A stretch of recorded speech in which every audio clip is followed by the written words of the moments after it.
Bueno, buen día, queridos hermanos en Cristo. Bienvenidos a su programación semanal de Cristo Rey Radio.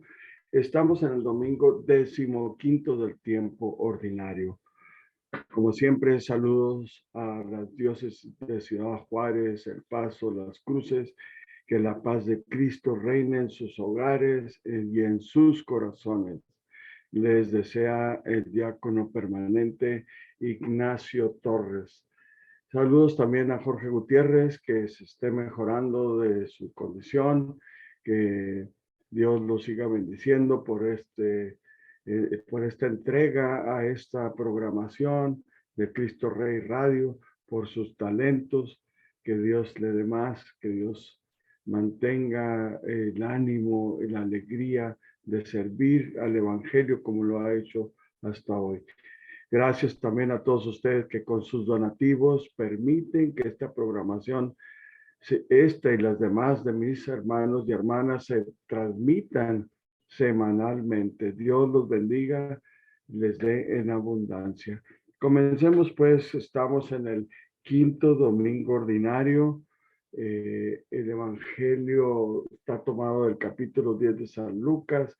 Es conocido como el Evangelio del Buen Samaritano. Comencemos pues a leer la palabra de Dios, que ya en sí la palabra de Dios nos hace libres. Leer este Evangelio que es hermoso, donde Dios nos habla y nos invita a hacer lo mismo, a hacer lo que hizo este samaritano. Y dice así la palabra de Dios en San Lucas. En aquel tiempo se presentó ante Jesús un doctor de la ley para ponerlo a prueba y le preguntó: Maestro, ¿qué debo hacer para conseguir la vida eterna? Jesús le dijo: ¿qué es lo que está escrito en la ley? ¿Qué lees en ella? El doctor de la ley contestó: amarás al Señor tu Dios con todo tu corazón, con toda tu alma, con todas tus fuerzas y con todo tu ser, y a tu prójimo como a ti mismo. Jesús le dijo: has contestado bien, si haces eso, vivirás. El doctor de la ley, para justificarse, le preguntó a Jesús: ¿y quién es mi prójimo? Jesús le dijo: un hombre que bajaba por el camino de Jerusalén a Jericó cayó en manos de unos ladrones, los cuales lo robaron, lo hirieron y lo dejaron medio muerto. Sucedió que por el mismo camino bajaba un sacerdote, el cual lo vio y pasó de largo. De igual modo, un levita que pasó por ahí lo vio y siguió adelante. Pero un samaritano que iba de viaje, al verlo se compadeció de él. Se le acercó, ungió sus heridas con aceite y vino y se las vendó. Luego lo puso sobre su cabalgadura, lo llevó a un mesón y cuidó de él. Al día siguiente sacó 2 denarios, se los dio al dueño del mesón y le dijo: cuida de él y lo que gastes de más te lo pagaré a mi regreso. ¿Cuál de estos tres te parece que se portó como prójimo del hombre que fue asaltado por los ladrones? El doctor de la ley le respondió: el que tuvo compasión de él. Entonces Jesús le dijo: anda y haz tú lo mismo. Bien, hermanos, utilicemos este pasaje para ponernos en las manos del Señor, diciéndole: Señor, te damos gracias por la vida, te damos gracias por la salud, pero también te pedimos perdón, Señor, porque hemos apartado nuestro corazón de ti. No te hemos amado con todas las fuerzas, ni con todo el alma, ni con todo nuestro ser, ni con todo nuestro corazón. Perdona, Señor, nuestra tibieza. Perdona, Señor, nuestra flojera, nuestra falta de diligencia en auxiliar a nuestros hermanos. Bendícenos, Señor. Danos tu Espíritu Santo para alcanzar a aquellos que están en necesidad. Todo esto lo pedimos por Jesucristo nuestro Señor. Amén. Pues bien, queridos hermanos, pasemos pues a la materia que nos concierne hoy. está un conocedor de la ley, un conocedor de la escritura, un maestro de la ley. Y tiene una conversación con Jesús y para no salir mal librado le hace una pregunta: ¿quién es mi prójimo? Es la pregunta de quien solo se preocupa por cumplir la ley. Le interesa saber a quién debe amar y a quién debe excluir de su amor. No piensa en los sufrimientos de la gente. Jesús, al contrario, que vive aliviando el sufrimiento de quienes se encuentran en su camino, rompiendo, si es necesario, la ley del sábado o las normas de pureza. Le responde a este maestro de la ley con un relato que denuncia de manera provocativa todo legalismo religioso que ignore el amor al necesitado.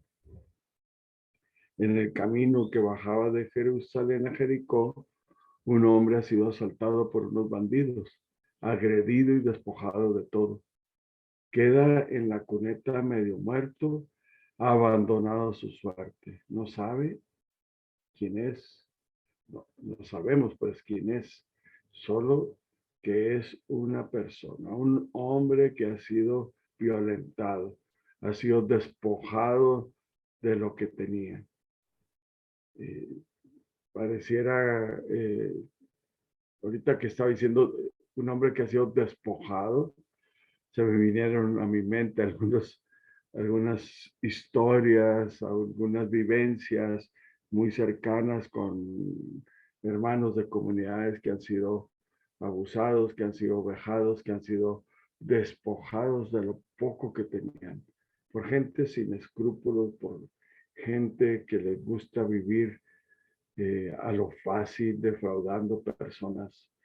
Y con mucho dolor lo confieso, que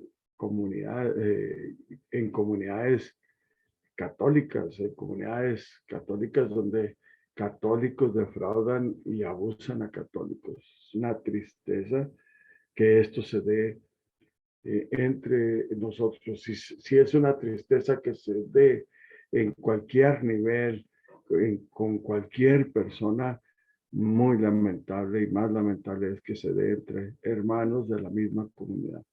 Pero bien, hermanos, estamos en la lucha, estamos trabajando, estamos en un proceso de conversión y pues tenemos que estar muy atentos, cuidando nuestro corazón, cuidándonos unos a otros, cuidando que estas situaciones no se den. Como decíamos, Jesús vive aliviando el sufrimiento y quiere que otros sigamos sus pasos. Y en este pasaje, pues pone una situación ni siquiera del imaginario, ni siquiera inventada. Es algo que se vivía constantemente en ese camino de Jericó hacia Jerusalén. Un camino que en la antigüedad se conocía como el Camino Rojo, por tanto vandalismo, por tanta violencia que se daba en esa región, en esa área. Bien, dice: por casualidad aparece por el camino un sacerdote. El texto indica que es por azar, como si nada tuviera que ver allí un hombre dedicado al culto. Lo suyo no es bajar hasta los heridos que están en las cunetas o al lado del camino. Su lugar es el templo, su ocupación, las celebraciones sagradas. Cuando llega a la altura del herido, lo ve, da un rodeo y pasa de largo. Su falta de compasión no es solo una reacción personal, pues también un levita que pasaba por el camino y que venía del templo hace lo mismo, le da un rodeo. Es más bien, pues, una actitud y un peligro que acecha a cada uno que se dedica al mundo de lo sagrado, al vivir lejos del mundo real donde la gente lucha, trabaja y sufre. Por eso tú y yo, hermano, que estamos involucrados en la realidad de nuestros hermanos, pues debemos con más fuerza pedirle a Dios que suscite profetas y que nosotros mismos seamos esas personas que vayan buscando aliviar el dolor de los demás. Cuando la religión no está centrada en un Dios amigo de la vida y padre de los que sufren, el culto sagrado puede convertirse en una experiencia que distancia de la vida profana, preserva del contacto directo con el sufrimiento de las gente y nos hace caminar sin reaccionar ante los heridos que vemos en los caminos, en nuestra vida diaria.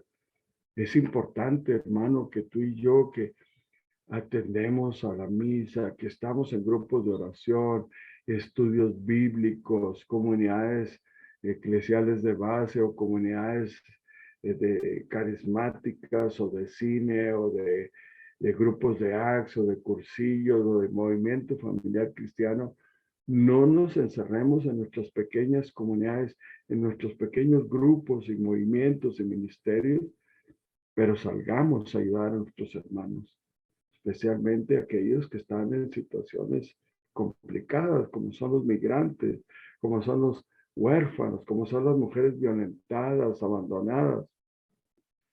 El Evangelio nos muestra que por el camino llega un samaritano. No viene del templo, no pertenece siquiera al pueblo elegido de Israel. Vive dedicado a algo tan poco sagrado como su pequeño negocio de comerciante. Pero cuando ve el herido, no se pregunta si es prójimo o no. Se conmueve y hace por él todo lo que puede. Es a este a quien hemos de imitar. Así dice Jesús al maestro de la ley: vete y haz tú lo mismo. ¿A quién imitaremos al encontrarnos en nuestro camino con las personas más golpeadas por la crisis económica de nuestros días? Eso sería un momento y un motivo de oración que cada uno de nosotros, hermanos, debe de enfrentar en su interior, en su corazón. ¿Qué actitud estoy tomando ante estas situaciones donde nuestros hermanos sufren, donde nuestros hermanos carecen de lo indispensable, donde personas ancianas son tan vulnerables al abuso de aquellos que están nomás ideando formas para despojar a los demás de sus pertenencias? Por eso la primera lectura nos dice, hermano, escucha la voz del Señor tu Dios, que te manda a guardar sus mandamientos y disposiciones escritos en el libro de la ley.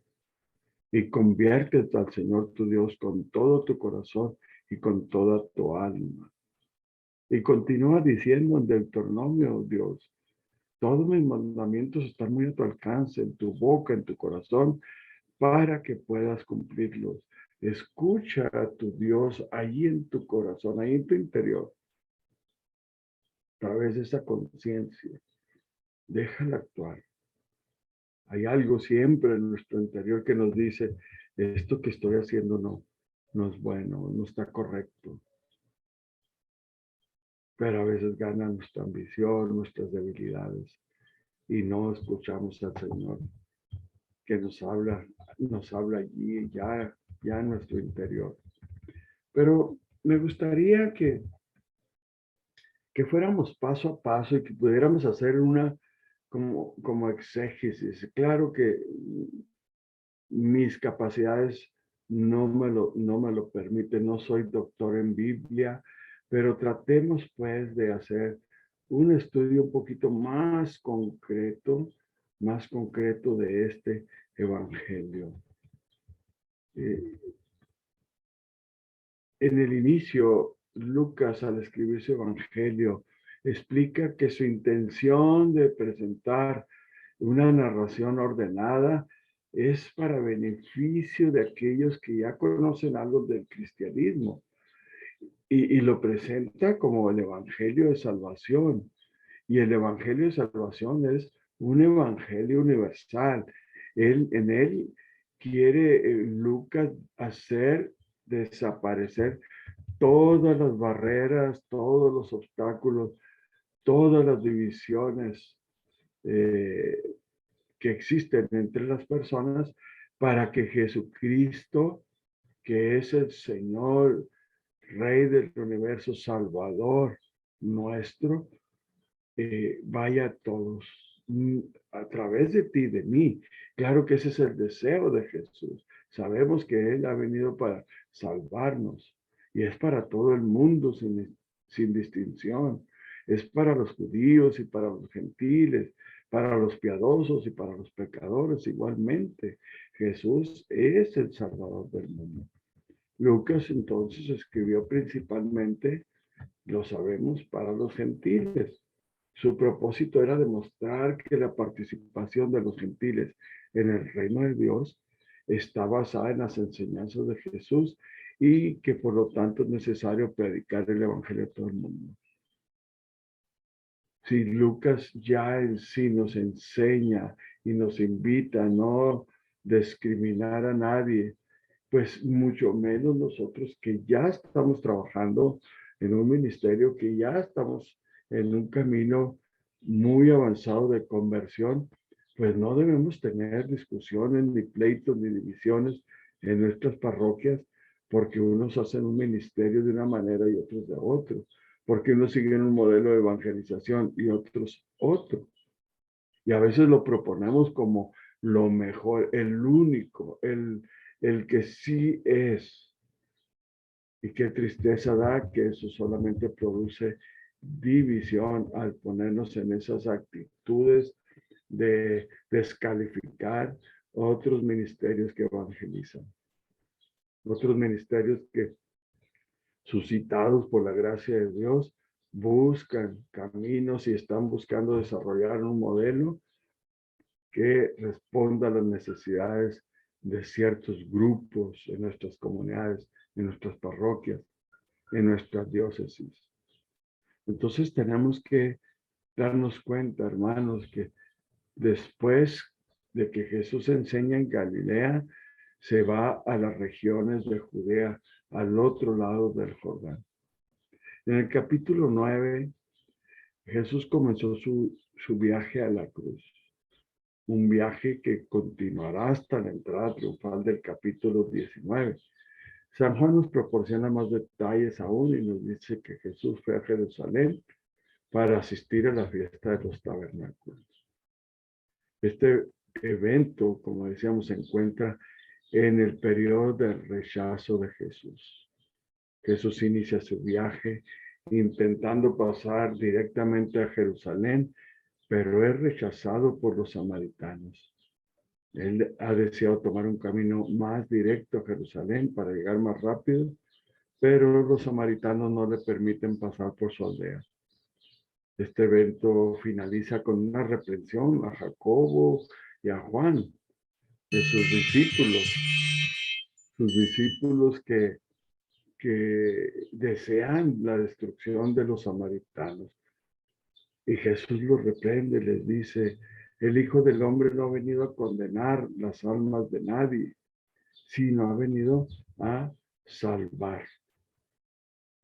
Con la cruz tan cerca y con tanto por hacer, designa, como lo veíamos en el Evangelio del domingo pasado, designa a otros 72 y los envía a evangelizar delante de él. Luego Jesús reprende a quienes rechazan ese mensaje, que son estas tres ciudades, Corazaín, Betsaida y Cafarnaúm, y las compara con ciudades paganas. Escuchamos del Evangelio pasado que al regresar los 72 exclamaban gozosos por la autoridad que les ha sido impartida. Jesús los corrige diciéndoles que mayor gozo es aún tener escritos sus nombres en el cielo.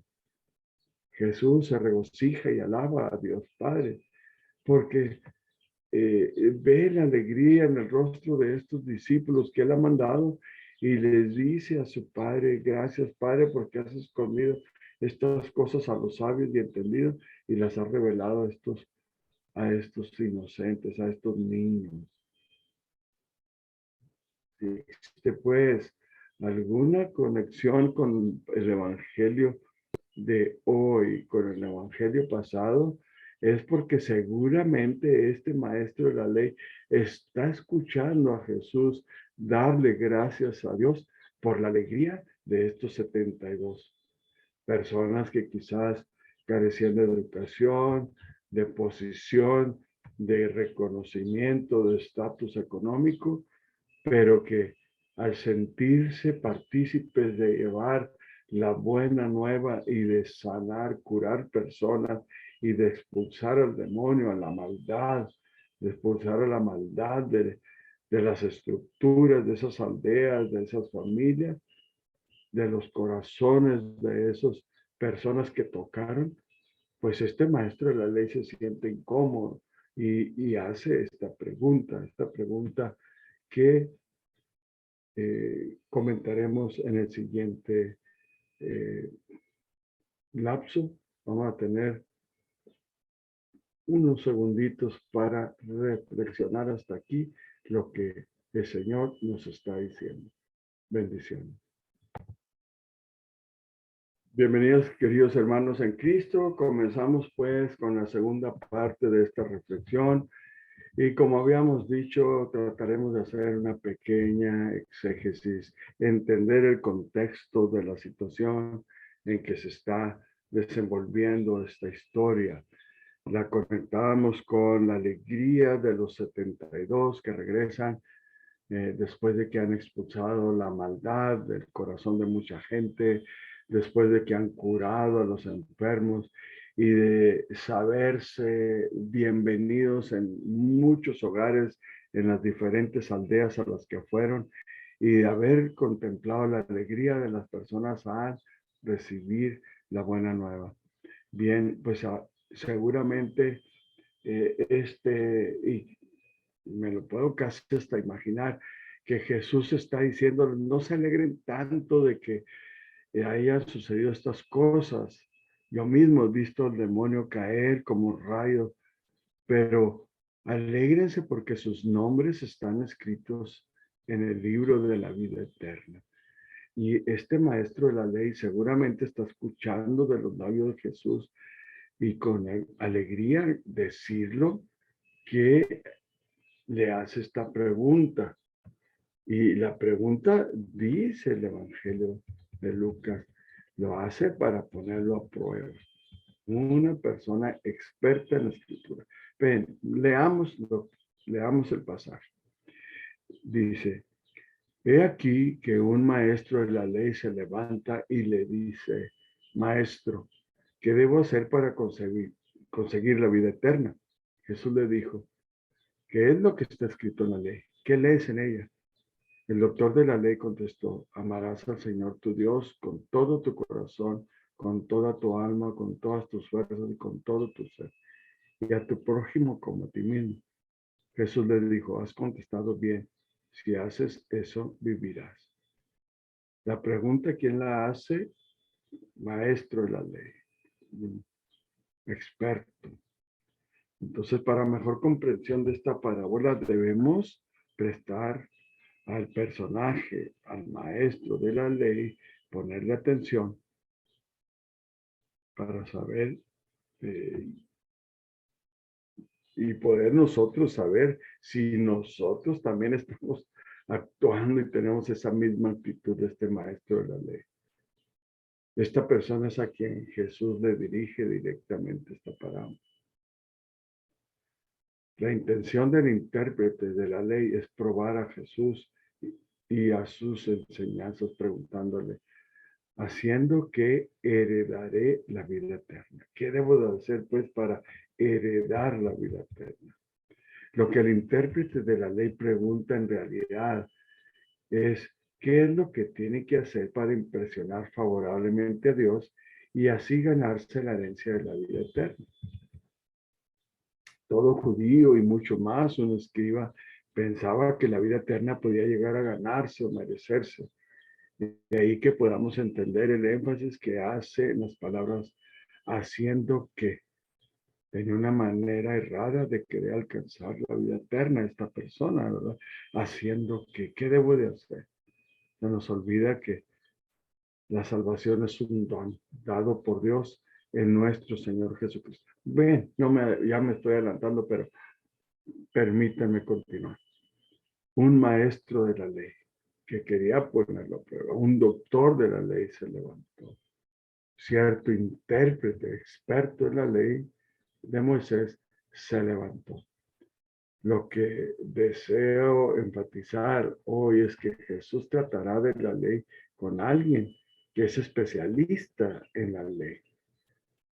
Qué valentía de Jesús, qué ecuanimidad, qué paciencia, qué serenidad en entablar esta conversación y este diálogo con alguien que ha pasado y que está entrenado para entender y discernir la palabra de Dios. Pero Jesús es sencillo, lo hemos escuchado tantas veces y eso es lo fascinante. Él le regresa la pregunta, ¿qué está escrito en la ley? ¿Cómo lees? ¿Cómo la entiendes? Ya que era su deber como maestro de la ley interpretar la ley. Su actividad consistía en conocer los datos de ella y su correcta interpretación. La pregunta de Jesús le devuelve, tú eres el experto. Has pasado la vida estudiando la ley, dímelo tú a mí.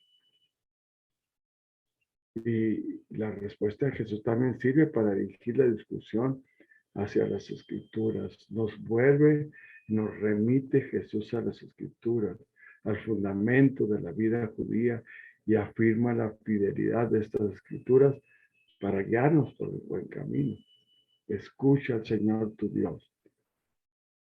Este maestro de la ley responde primero con Shema Israel, una confesión que los judíos hacían 2 veces al día y que dice así, Shema Israel, amarás al Señor tu Dios con todo tu corazón, con toda tu alma y con todas tus fuerzas, con toda tu mente y a tu prójimo con ti mismo. Shema quiere decir, escucha Israel. Amarás, esto es, escucha. Escucha, no olvides que tienes que amar al Señor con todo tu corazón, toda tu alma, todas tus fuerzas, toda tu mente y a tu prójimo como a ti mismo. 2 veces al día los judíos se repetían eso. Pero continuemos. Jesús se da cuenta que esta respuesta que da el maestro de la ley es una respuesta correcta, pero que solo queda en palabras. Esa era una pregunta que se discutía constantemente en las esferas rabínicas, allí donde estaban los maestros de la ley, los rabinos, discutían la ley y mientras la siguieran discutiendo estaban exentos de cumplir la ley, porque la tenían en discusión. Dice, no está muy claro, como no está claro el concepto de lo que debemos de hacer, entonces aplazamos su cumplimiento. Y Jesús le presenta esa parábola para que él deje de estar tanto dándole vueltas qué es lo que debe de hacer, pero lo haga. La respuesta de Jesús cala pues muy profundo en el corazón de este maestro de la ley. Ha preguntado algo que ya sabía este señor, este maestro, eso ya lo sabía y ha quedado expuesto ante Jesús. Por eso intenta hábilmente justificarse haciendo otra pregunta. ¿Y quién es mi prójimo? O sea, ya se siente descubierto, está expuesto, pero ahora quiere zafarse de esa pena que se ha provocado él mismo y dice, ¿quién es mi prójimo? ¿Cómo puede él obedecer el segundo mandamiento sin saber quién es su prójimo? Desea aparecer ante los demás como un hombre justo. Creía que estaba en el camino directo al reino de Dios y se ve expuesto por Jesús. La palabra usada aquí para prójimo es la palabra griega tuesión, que significa vecino, compañero, junto, el más cercano. ¿Quién es el más cercano? Ah, Jesús está diciendo, y a tu prójimo, y al que está cerca de ti. Pero con su pregunta, este intérprete de la ley está poniendo sus límites a la palabra prójimo o intenta poner sus límites a la palabra prójimo, razonando que no todos son su prójimo. Con este pensamiento podría excusarse para cumplir la ley de amar al prójimo como a uno mismo, en la cual se halla precisamente la falta. Si lo analizamos históricamente, veremos que en el Antiguo Testamento hay un fuerte énfasis en la separación de Israel de las gentes de su alrededor. Están en el capítulo 7 del Deuteronomio. Pero en ese mismo capítulo también se menciona prójimo y le dice Dios al pueblo, a Israel, como a un natural de entre ustedes, amarás al extranjero que peregrine entre ustedes y ámalo como a ti mismo, porque peregrino fuiste en la tierra de Egipto. En Levítico 19:34. Entonces, Jesús le ha respondido a este hombre con una parábola. Y, y parece que esta parábola tiene sus raíces en Segunda de Crónicas, en el capítulo 28, donde la historia nos muestra a unos samaritanos rescatando a los judíos que habían sido derrotados en una batalla. Les alimentan, les visten, les ungen, los llevan a sus hogares en Jericó. Esto es muy parecido a lo que hará este samaritano en esta parábola que Jesús propone en esta historia. Los israelitas conocen su historia y no son ajenos. Ya ha sucedido en el libro de Crónicas. Pero caminemos hasta el samaritano. ¿Quién es el prójimo? Ya hemos dicho que el levita, el sacerdote, que deberían de tener eh, esos sentimientos de compasión por esta persona, prefieren conservar la pureza. Le dan más importancia a las reglas de la pureza que a el llamado de Dios a sentir compasión por el necesitado. Vayamos pues al prójimo. Dice, pero un samaritano que iba de camino vino cerca de él y viéndole fue movido a misericordia. Y acercándose vendó sus heridas, echándoles aceite y vino, y poniéndole en su cabalgadura, lo llevó al mesón y cuidó de él. Otro día al partir sacó 2 denarios y los dio al mesonero y le dijo, cuídamele o cuídalo, y todo lo que gastes de más, yo te lo pagaré cuando regrese. Curiosamente, hermanos, si ponemos atención a, al Evangelio de hace 2 domingos, estamos en el 13º domingo ordinario, dice que iban cruzando por Samaria y los samaritanos rechazan a Jesús. Capítulo 9 de San Lucas. Santiago y Juan desean destruirlos, hacer que caiga fuego del cielo para destruir esa aldea. Y Jesús los reprende y les dice, he venido a salvar, no a condenar.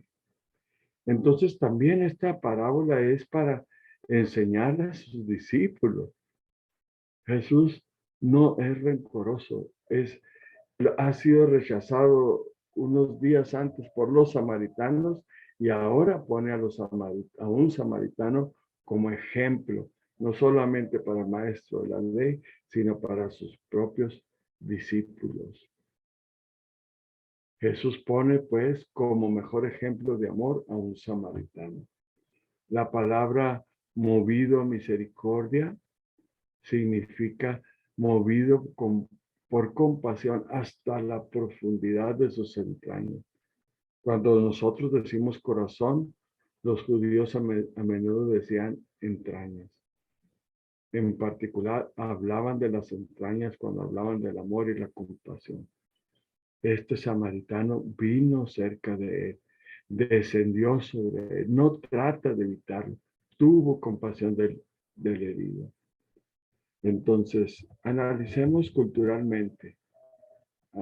Ser samaritano era sinónimo de ser despreciado.